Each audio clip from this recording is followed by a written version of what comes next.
This is the One Thing Podcast, and I'm your host, Dr. Adam Rindy. The One Thing Podcast brings together leaders in functional and naturopathic medicine to discuss actionable information that may unlock puzzles in the areas of gut health, brain health, metabolism, and longevity. Please note, these episodes do not replace the opinion of your doctor. They are not intended to diagnose or treat any condition. Please discuss this information with your provider and discuss your own unique personal health history before adapting this information.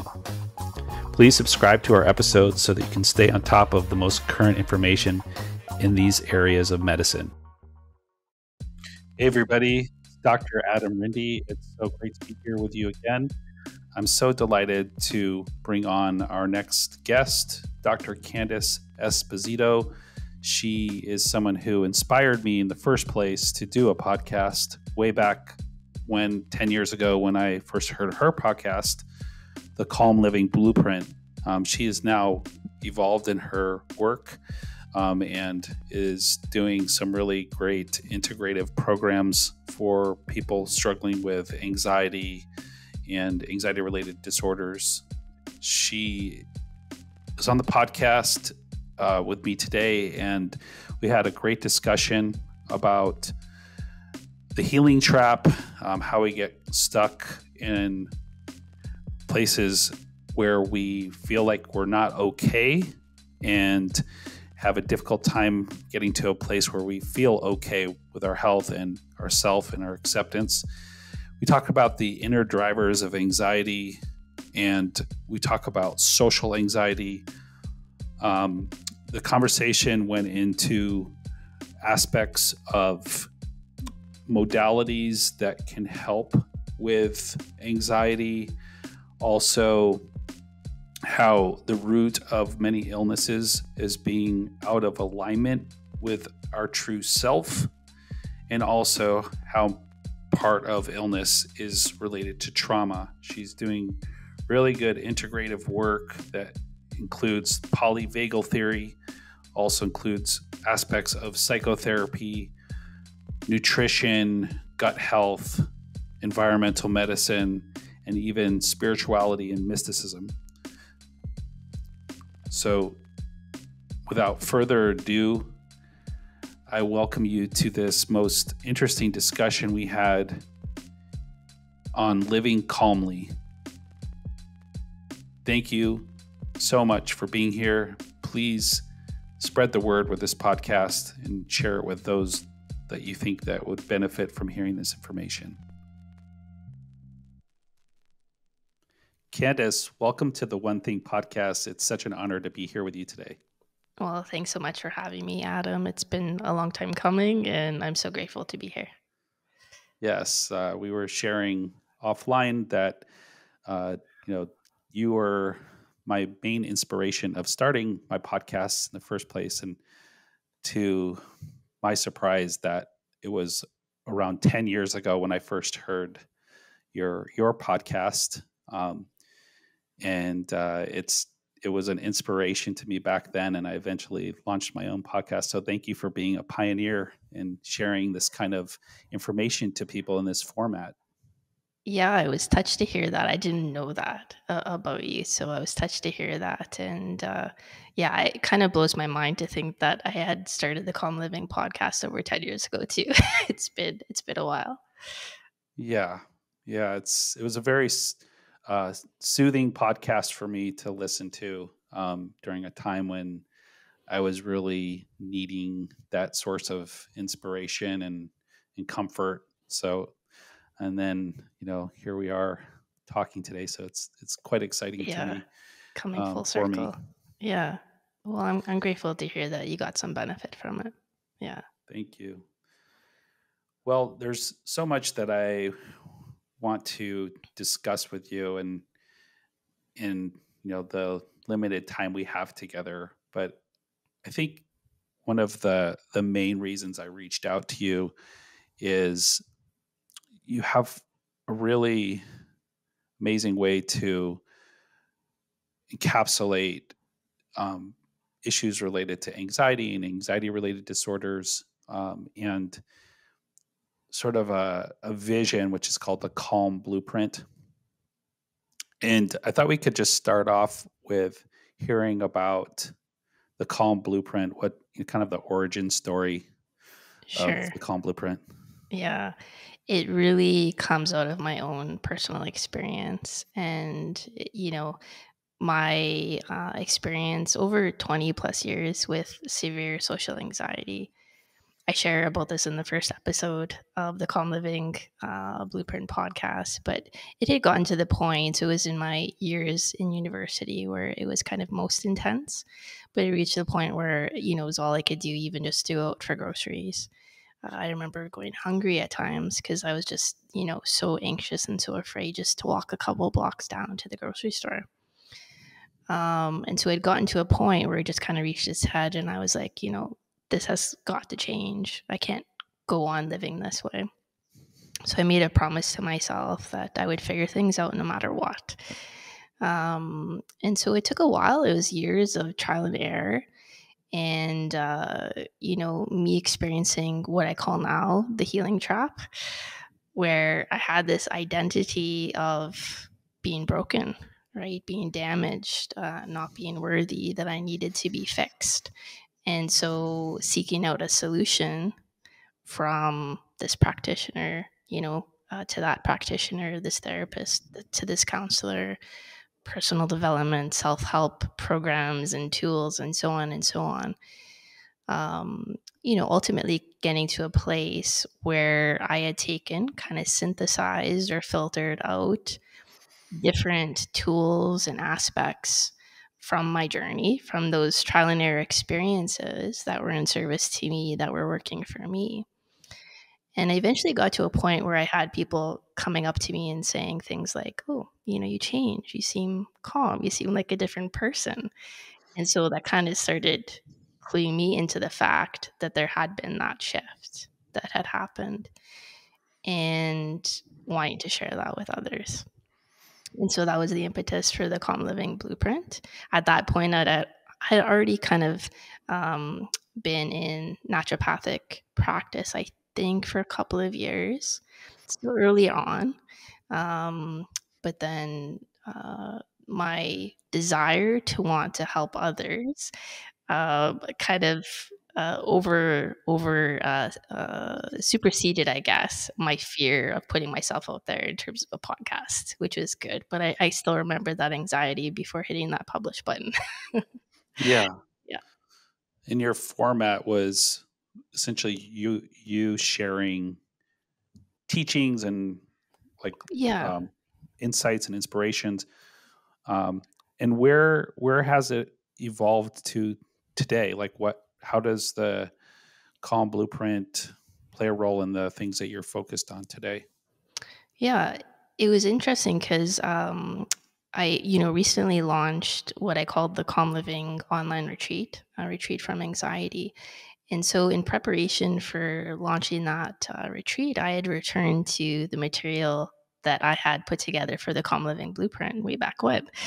And I had created this manifesto. The title was From Fear to Dare. And the first line was, "I am not broken. I don't need to be fixed." Mm.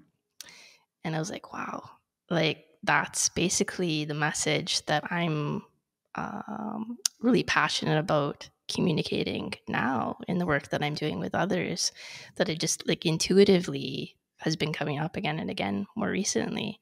And I just thought that was, just serendipitous, or whatever word you want to use there, that I felt like I had come full circle from that being kind of the central premise of the Calm Living Blueprint. So the actual blueprint itself back then was 6 steps. A lot of the aspects or kind of the tools were taken from acceptance and commitment therapy, which was one of the key tools that I had utilized myself. I remember not really resonating as much with cognitive behavioral therapy, the idea of kind of like replacing the negative thoughts with positive thoughts. I was like, well, the negative thoughts just keep coming up. I need a better approach, or a different approach to this anyway. Not to say that that's not the case for others, but just the sense of getting some space, diffusing from the thought so that you can be in that state of the observer, that part of ourselves that could see the thought or the feeling for what it is, and then act from that place, that kind of place of being diffused rather than all tangled up in the thought, which is Mm. really what causes the problem is that we're buying into this thought that may not even be true, that often is just illusion. And so the Calm Living Blueprint had 6 key steps that were mapped out to help people shift their relationship with the thoughts and the feelings that trigger anxiety. And then the key part of it was really about implementation and taking action so that it's not just something that we're learning up here, but actually putting it to practice. Yeah. Very nice. So the therapeutic modality, that you were drawn to, so it sounds like it had kind of an influence on your current work. What do you think? You sort of mentioned this, but I'd like to go a little bit deeper into that. Like, what do you Sure. think what is the reason in its acceptance And and commitment therapy, or right, what's often the acronym that's often used is ACT, ACT. act, right? Yeah. Yeah. And so with acceptance and commitment therapy, what is the reason you feel like it's such a bridge? Is it the fact that it creates, you were saying, like a space of kind of allowing to move through the emotion? What is, like, what do you feel like is the real essence of that type of therapy? Yeah, I think it's partly that. I liked ACT and using that as a tool because I found it was an easy doorway into addressing the thoughts and the feelings, right? So there's the aspect, like I said, of diffusion where you're creating that space between yourself and the thought. So the analogy that's often used is like if you were standing beside a stream and there was, leaves that had fallen into the stream that are floating down. And you imagine the leaf as one of those thoughts. So you have the choice there, not to jump in the stream and, let the current take you versus just observing the leaf as it floats, down the Mm. stream. Um, and so, that felt easier, simpler to me, because then you have a choice in each and every moment, whether you choose to buy into that thought, so to speak, accept it as the gospel truth, and act from there, versus saying, I'm just going to let that pass by. I Mhm. don't need to get tangled up in that. I don't need to buy into that. It's not in service to who I want to be or the life that I want to live. And to Mm. me, that felt really empowering. Yeah, Yeah. Yeah. that And makes with sense. that, yeah. And then the emotion or the feeling side of it is what they call acceptance. Okay. And that's where you're just essentially making space to allow the feeling to be. The analogy that's often used there is if you imagine you're in a tug of war with an emotion monster, and you can't win that tug of war. You can pull as hard as you want, roll that rope up, but you're never going to win. And so the answer is to let go of the rope. So you let go of the rope, you let go of that resistance to trying to do anything about the feeling or the emotion, to simply create space for it. The idea that if you imagine ourselves as the sky being expansive, almost limitless, right? And a feeling is kind of like a cloud, in a storm cloud in the sky. As much as it rains, thunders, pours, eventually that storm cloud will evaporate and the sky remains untouched, right? It's not harmed at all by that storm cloud. And so too with ourselves, right? The feelings, the emotions can never really harm us. And so kind of using that approach, those analogies, those teachings, I find we're kind of an easy doorway into dealing with those thoughts and emotions. Oh, that's really profound. And I think I'd love to circle back and kind of talk about the kind of original point that you made, that about the healing trap, because I think Mm. so many people can relate to that. And it's almost like, in a sense, like the hero's journey in a way, Mm-hmm. some of us are kind of born in that kind of realm. It seems, like we're on that journey of trying to get to that place of accepting ourselves or embracing ourselves, and that we're okay as we Yeah. are. Yeah. So let's go more into that. So, I mean, do you come across people that are sort of born whole and that's just kind of, things are good and they don't have their journey? Or do you feel like we all have a journey? That's a good question. I don't know is my answer to that. My sense is, everyone comes into this world as being whole. That's our true nature, our default. That's what resonates with me. And we all have our journey. So Mm-hmm. I think of it more as an and rather than either or. Yes. I think both are happening.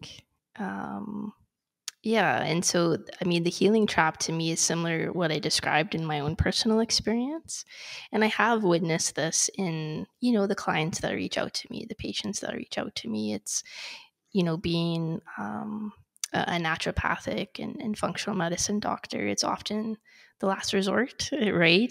People have gone through the conventional medical system, have kind of sought out answers elsewhere. And then at least, the people that I tend to interact with are like, haven't been able to find answers elsewhere. Can you help me out? And that journey is often one of jumping from practitioner to practitioner with the underlying, I think, belief of I need to be fixed. There's something wrong with me, right? I'm broken. I'm damaged in some way. And I think that, that self-limiting belief comes in from different aspects, or maybe is hammered home um, through environmental influences,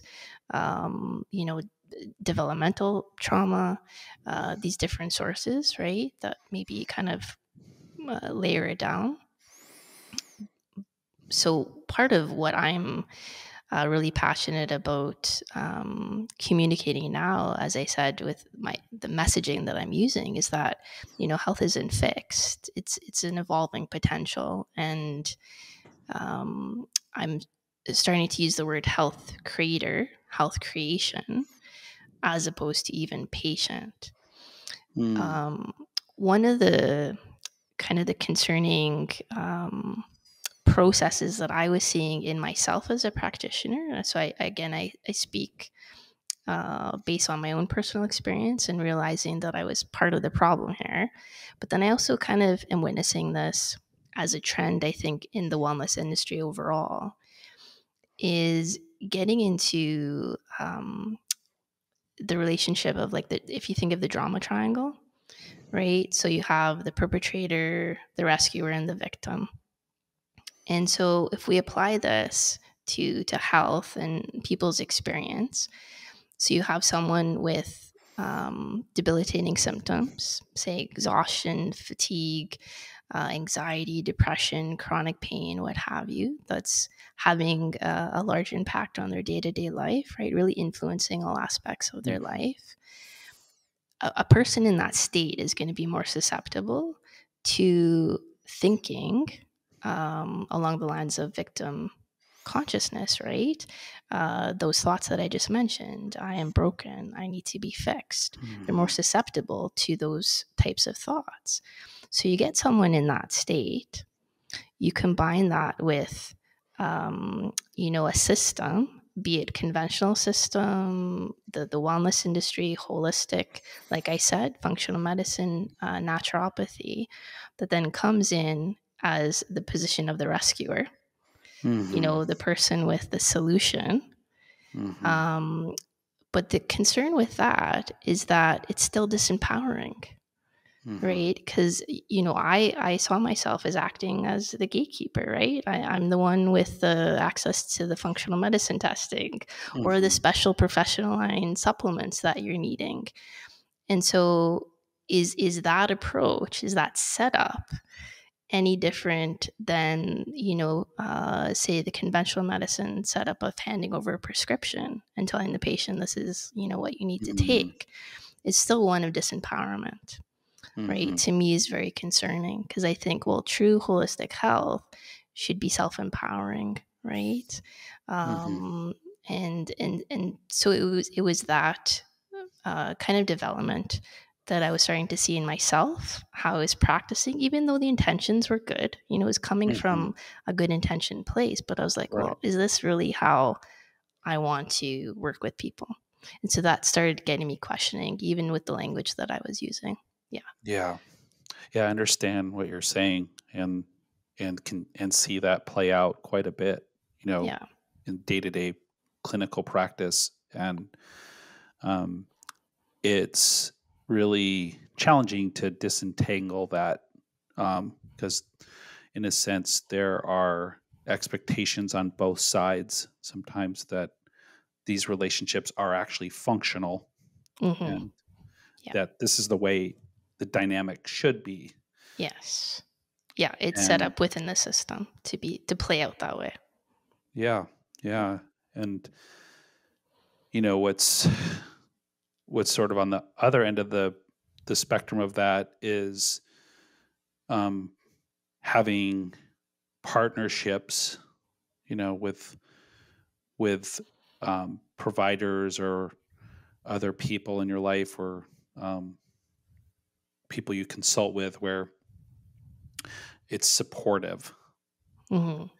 So, have you seen shifts in the way that you interacted with your patients, where you felt like there was like this dynamic now that was sustaining for you and the your client, and who you were working with, in a way that felt right, felt functional?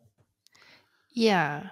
So, I mean, it started with bringing that awareness, right, to the process and how I was interacting, and it was simply asking, like, is this in alignment to how I want to be, how I want to show up in the world, right? And that's very personal.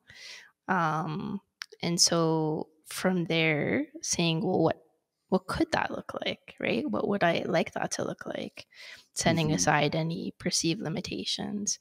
And that's what really kind of inspired me to get on the track of more the health creation, um, empowering individuals to, step into that role of health creator. Because I really believe each and every one of us are health creators, that, we have the ability to create our own reality and what we want our health and our life to be like, to look like. And that felt lighter to me, even to change the languaging and approach it that way on kind of a practical level, like what that looks like. That was the impetus for creating our online community, which I've called the Health Creators Collective, to support that process, right? To help people become self-empowered, to support them to I guess, learn how to think about it in terms, as opposed to like, this is what you need to do, right? So it's Hmm. more about like the principles and the foundation, creating that really strong foundation. And then you can apply that regardless of what your circumstances or, individual situation is. Yeah. Yeah, that makes a lot of sense, and I think there's so much movement in that area. At least, I'm seeing patients, or health creators want to be more empowered and being more empowered, and Yeah. doing their own research, and um, coming with questions that feel like they're honoring themselves and taking a big part in their health. So I do think it's um, it's happening. I also just want to frame some of this, is that there are situations, where if you have a deep trust with someone and you're in a state of overwhelm, and you can't detach from your own health, your own situation, where you might trust in someone to say, I need you to guide me. Mhm. I'm, Absolutely. I'm, Yeah. I'm inviting you to. Yes. So do you see that? Can you talk more about those situations? Because that seems like in some sense related to anxiety and overwhelm, is that sometimes it's really hard to, be in a state where you can actually Mm, see yourself clearly. yeah. Absolutely. Yeah, and I think that's why, it needs to be kind of customized or personalized, for each individual. Um, if someone is in that state or I'm observing that, probably the first thing I would do is simply to ask permission, right? So I'm sensing this. Is it okay if I kind of, so you're coming at it more, I guess, as a consultant, right? You're providing some answers or simply saying, if I was you, this is what I would be doing, right? Rather Yeah. than say maybe more from the coaching aspect of trying to support them to come to that answer themselves, right? I kind of Hmm. see that as maybe the differentiation. Yeah. And then, one of the first things that I'll work on with a client who may be in that overwhelmed state is the nervous system regulation, right? So they're anchoring themselves back to that ventral vagal or safe place, and then they can act from that place, right? Hmm. So we'll bring in that piece very early on to address that. Yeah. Mm-hmm.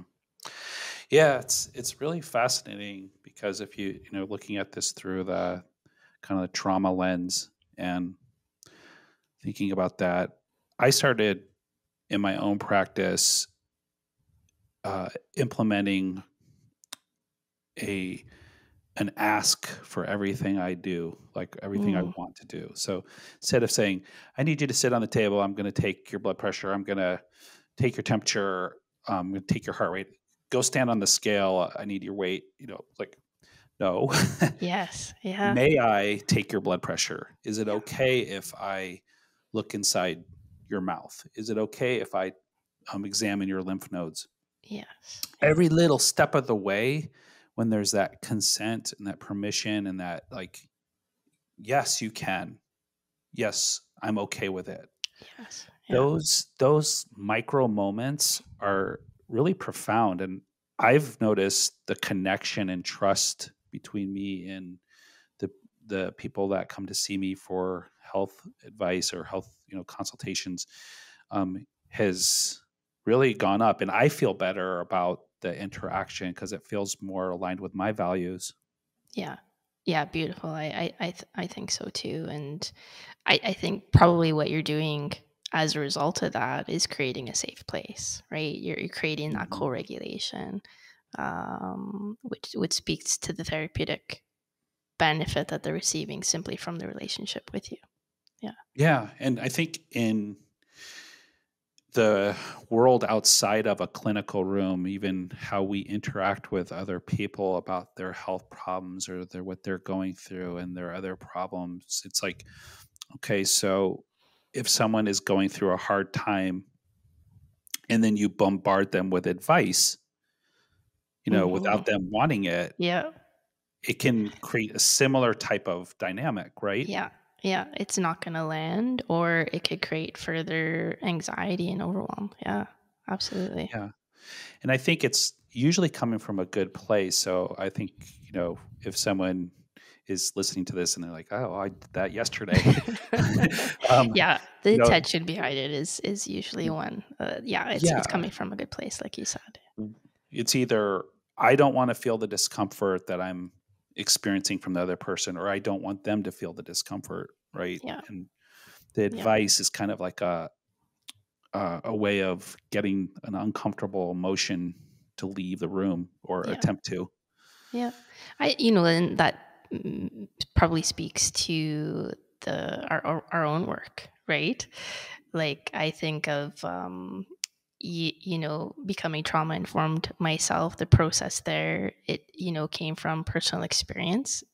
My own trauma experience, needing to do that work and regulate my own nervous system, and yeah, then being able to be in a place where I get it, because I've had that experience myself. And I think, yeah, like you said, just creating that place where then they feel safe and okay to be vulnerable themselves. Hmm. Yeah. I heard a really profound quote. I wish I would have wrote it down. Yes, it was yesterday. Mm, Um, I wish I would have wrote down who said it, but I can probably find that somewhere. Is that we are who we truly are when we're silent, mm, and when we speak, we're being something we're trying to yeah, create.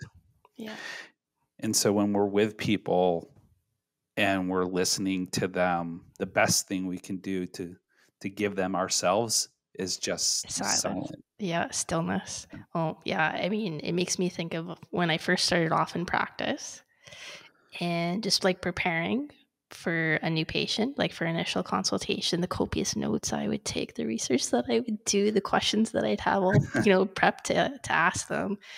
And now it's like none of that. It's like I just need to be present. And that's my intention. If I could be present with this individual, like truly present, what needs to come through will come through. And exactly what you're, getting at, I think, in the quote is just that place of stillness where I think within stillness and silence, we're more apt to embody our true selves. And if you can just be your true self with this individual, this other being in front of you, that's all that's needed, really.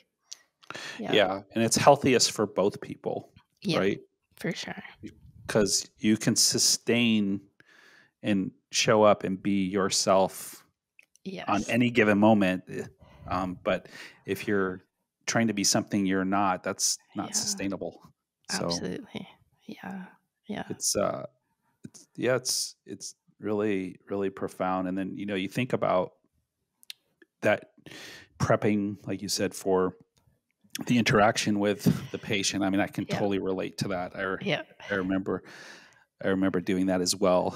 Like, and then you think about it, like each person that you interact with, like how many unique steps has that person taken Mm, to end up in front of you? mm, It's almost like a miracle. And, to yeah. think that some textbook is going to get you ready for that interaction. It's, I know. it's, Would you think of it that way? Yeah, it's like, what are we doing? Yeah. yeah, but I mean, it's obviously good to be prepared and know what you're talking about from a standpoint of like basic kind of structure. But Of course. Yeah. Yeah. so so let's kind of look at anxiety a little bit more. And I just curious, with your thoughts about what with anxiety, like what's the opposite of anxiety? Is there a true opposite, or is there any degree opposite of being in the world where you have lack of anxiety? What does that look like? For me, the opposite of anxiety is presence, because I know Mm, when I'm present, it's physiologically impossible to be anxious at the same time.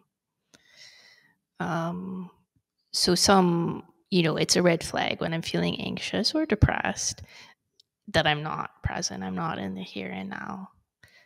So that's what immediately comes to mind when you ask for an opposite.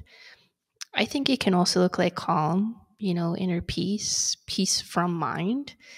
We talk about peace of mind, but I think probably the more accurate way to say it is peace from mind, right? Peace from that hamster wheel, that constant chatter, what I often call Brian. Thanks, Brian, for that thought. uh-huh.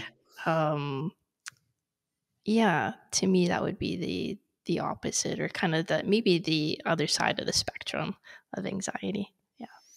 I love that. Yeah. So I think like presence um, also has elements of like trust and, Mm, faith. that faith. Yeah. Faith. Mm, And, that you have what you need right now, right here to deal with yeah. what's in front of you. And this is what matters.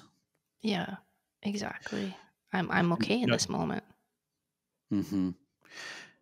And anxiety has sort of a benefit too, right? So a lot of people, go pretty far in careers and professions because they're anxious. Mm. Can you talk about that? Yeah. Yeah. I mean, there's lots of situations, and I think my own experience is an example of this, of, high functioning anxiety, or even high functioning depression, where on the outside you can appear calm, collected, kind of having it all together, your emotions in check. And so it's not perceived as being a state of dysregulation, but it can be as dysregulated as, say, someone who is more that highly reactive state, right? And maybe manifesting differently on the Mhm. inside. There's dysregulation happening. And so, I think people are fed, those notions. You can kind of get away with it in large part in society, if you have that high functioning state of Mhm. anxiety that you're in, or that it's not manifesting as being highly reactive, right? It's not going to be noticeable. I mean, I flew through school in that state, and no one ever asked me what's wrong, or how are you feeling, or is there something that needs to be done about this, right? Totally under the radar. So I think that's probably one aspect. And then the other is fear of the other side, right? Like, that's what's known, that's what feels comfortable. What's on the other side of that? What would that look like? What would that feel like? And so there's, I think, a fear component that plays a role Mhm. there too. Self identification, right? Self labeling, like we become identified with that anxiety. And like you said, a lot of people kind of climb the ladder, or get to these what's deemed as high places in society based on that as fuel, adrenaline, that's Mhm. driving them. That could be part of that anxiety process in their body. Yeah. Yeah.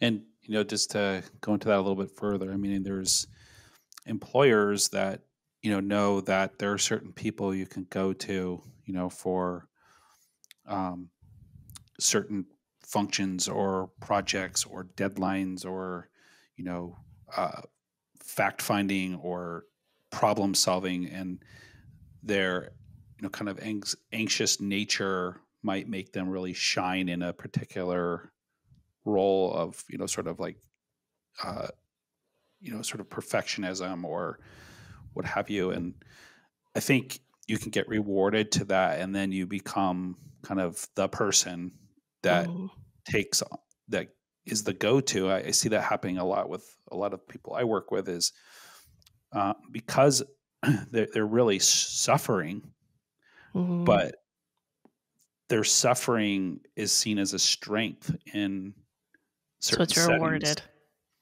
and it's a kind of a trap. Yeah. Um, Yeah. and I've actually seen patients really have a tough time unwinding that and learning, just to say, you know, I'm not going to be this person anymore. It's Mm, not healthy for me. yeah. Yeah, that's a tough thing to do. I mean, that's an act of courage in and of itself, because it's a shedding, a letting go of, right? It's like you're letting that identity or that part of yourself die off in order to shift into that healthier one. Yeah. Hmm. Hmm. So the social anxiety piece is sort of its own journey in itself. Um, I think that's something I can personally relate to really well. And I've always thought of it being a very physiologic process, Hmm. where there's different types of anxiety. Social anxiety has a true physiologic piece Would you say that? I would agree. Are you meaning like in terms of the experience, like the symptoms, the state that it Yeah. So, produces? Yeah. right. So it's, there's anxiety where, you can have excessive worry or, which is maybe called generalized anxiety disorder. Or, Yep. then there's obsessive compulsive subtypes and trauma subtypes. But like social anxiety, there's a physical change where you can have, heart rate changes, flushing of the Yes. skin. Yeah. And can you talk about that? Like how that kind of doubles down on that experience? Mm. Because Yeah. Well, there's a vicious cycle that develops where people then become anxious about the symptoms, right? They become anxious about sweating in public, perspiring in public, their face flushing in public. So, at the core of social anxiety is fear of other people's judgment. And that seems to be compounded with those symptoms that are manifesting very outwardly, or what at least the person perceives as being, seen very outwardly. Yeah. Even though, say the next person may not be noticing their face flushing or that their hands are sweating. mm-hmm. Yeah. Yeah, and as we're learning more about neurodiversity too, I think Mm-hmm. there's a lot of emphasis discussed, especially in certain people with autism spectrum disorder that have social anxiety can be one of the main symptoms.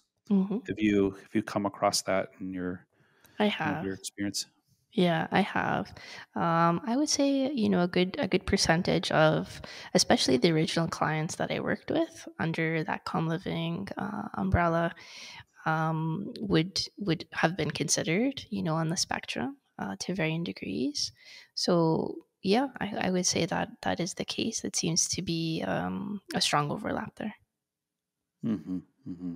Yeah, and I mean, it just speaks to, I guess, the complexity too of how you can have this symptom um, that on the one level is manifesting very differently, depending on the person. Like social anxiety for one person may look like withdrawing into a corner, whereas the other person, they could be observed as being like extroverted on the inside, or feeling those panic attack symptoms. So yeah, Yeah. there's a wide range.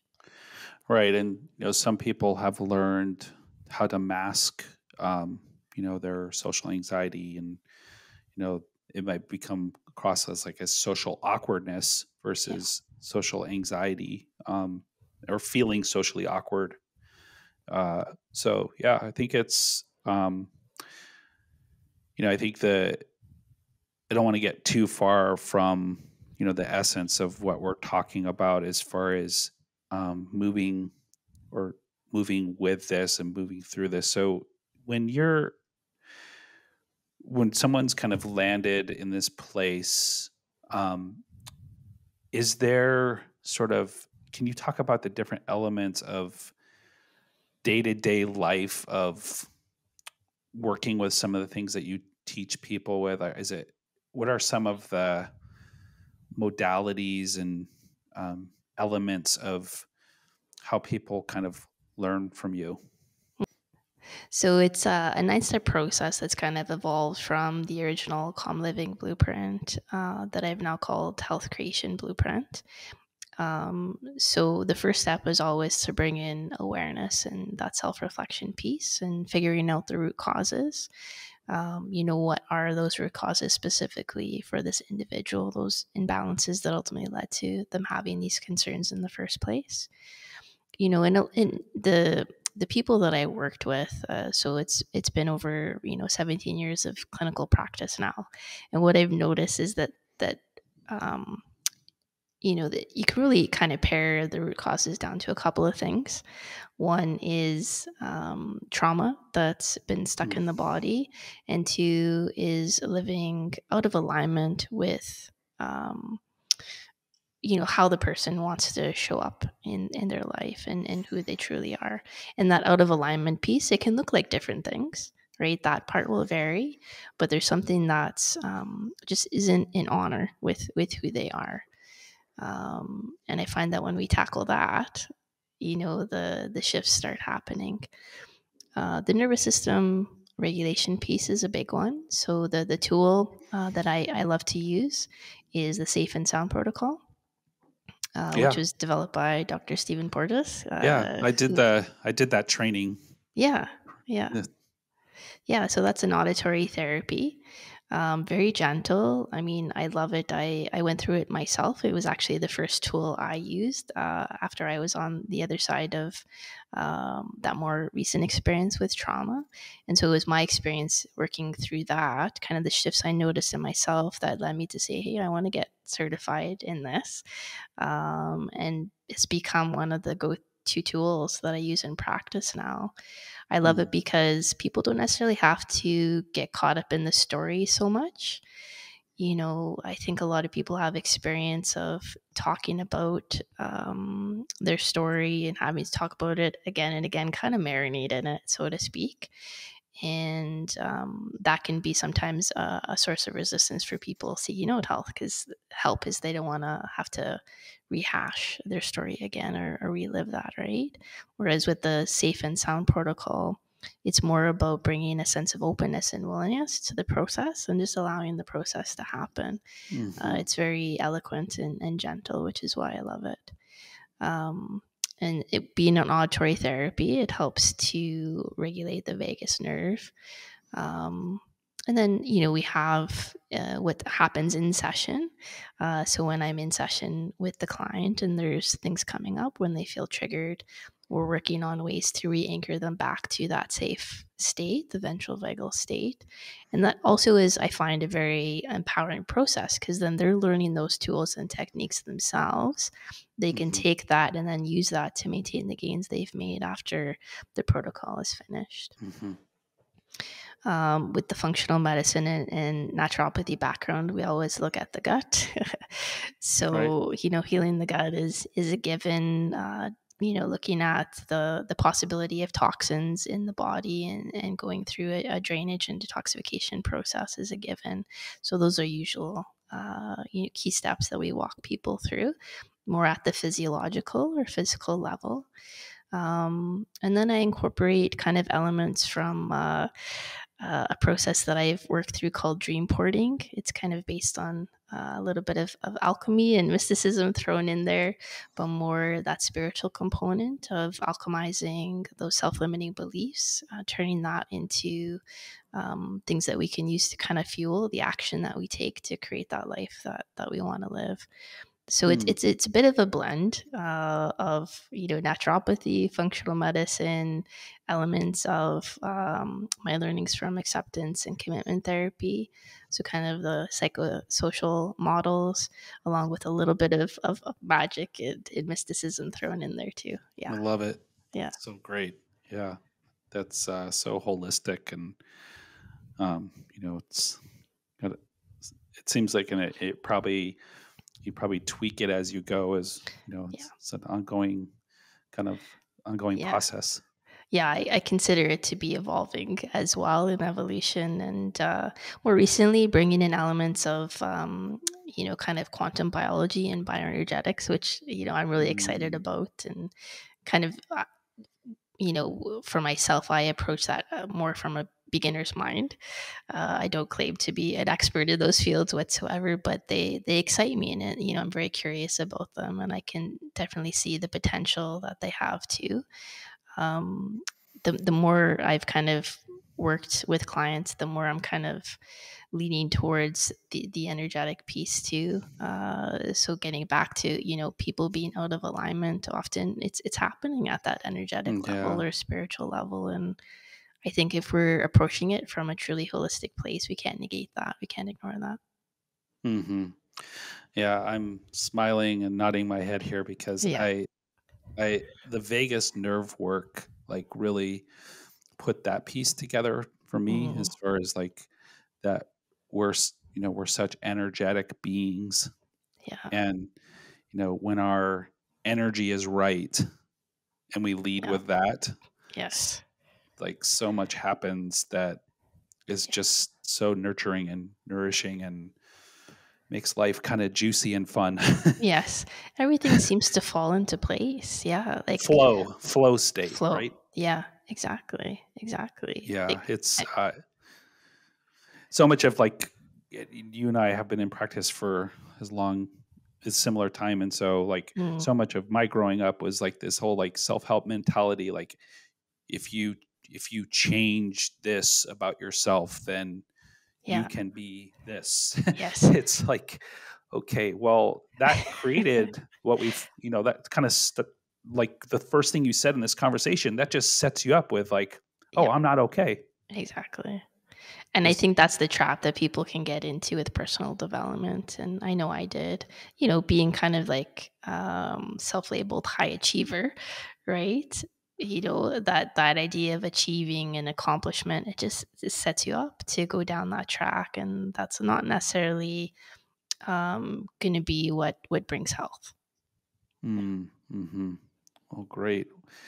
Well, I'd love to sort of wrap up with just maybe some practical take-home messages that you might want to leave the folks listening to this with, and then just hearing how people could get involved with your work and where they can find you. Sure. In terms of practical advice, the thing that I always go back to that I'm kind of constantly remembering to ask myself is, am I heeding my soul's cry? Like just that sense of where am I out of alignment, right? Or where may I not be honoring myself, right? And just looking at the different aspects of our life, because when you come to those answers, that informs then what the action needs to be. Mm. So I would probably leave with that. Um, and then in terms of connecting, yeah, I think the easiest thing is if people want to DM me one thing, then I'll know what that's related back to, and just to open up a conversation. So how can I help? How can I support you?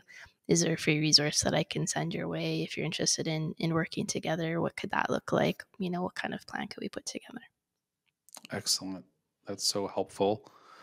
Well, thank you so much for being here. This was really enlightening, and just have such. I think the Stephen Porges' work has this concept called CoRegulation. Of who you're sitting with, and sort of how you feel when you're with that person, and like you just have just such a natural gift to help others be balanced, and to feel like moments of balance just being in your Mm. presence. So Oh, it's thank you. truly a gift, and I thank you for modeling that. Oh, thank you, Adam. Well, it's been an honor to be on the One Thing podcast. And again, thank you for asking me to be on. It's been a really great experience. You're welcome. Thank you so much for tuning in to this week's episode of the One Thing podcast. Please share these episodes with your friends, loved ones, colleagues, patients, healthcare providers, anyone who you feel might benefit from hearing these informative interviews. We tend to learn best from people sharing things with us. That's often the first time it's introduced. So don't hesitate if the content of these episodes reminded you of someone that might benefit from that. Forward the episode to them, and I'm sure they'll either appreciate it or be appreciative that you've thought of them. So once again, we'll look forward to seeing you next episode on the One Thing podcast. And again, much appreciation for you being here with me.